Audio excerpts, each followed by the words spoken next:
17 বছর দর্শন হুন সাদাবাজি সিন্ডিকেট মানুষ গুম হুন নির্যাতন যারা করছে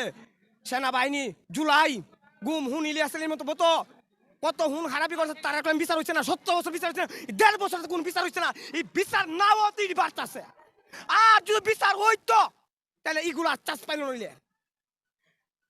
নইলে হুন করার দর্শন করার চিন্তাকারী করা ডাকাতি করা মস্তানি করা পর্যন্ত কোন সাহস পাইল নইলে কিন্তু 17 বছর হয়েছে না 1.5 বছর হয়েছে না তার কারণে হারা সাহস বাড়তেছে চাইবো নির্বাচন আগে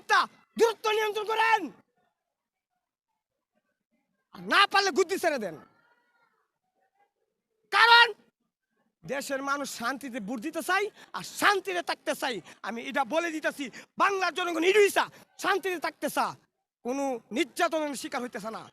কোনো মস্তানের কাছে আটকে থাকতেছে না কেউ হুমকির মাঝে থাকতেছে না তার নিজের অধিকার নিয়ে রাস্তাতে থাকতে চাই তার নিজের ভোটটা নিজে দিবার চাই তাই আপনারা দায়িত্ব আছেন ডক্টর ইউনূস সাহেব দূরত্ব তৈরি করেন আইন অনুসারে আরো শক্তিশালী করেন মস্তানরা কিভাবে মস্তানি করে এটা আপনি দেখায় দেন আইন সরকার শক্তি করে আর আগামীতে ইনশাআল্লাহ জনগণের সরকার আসলে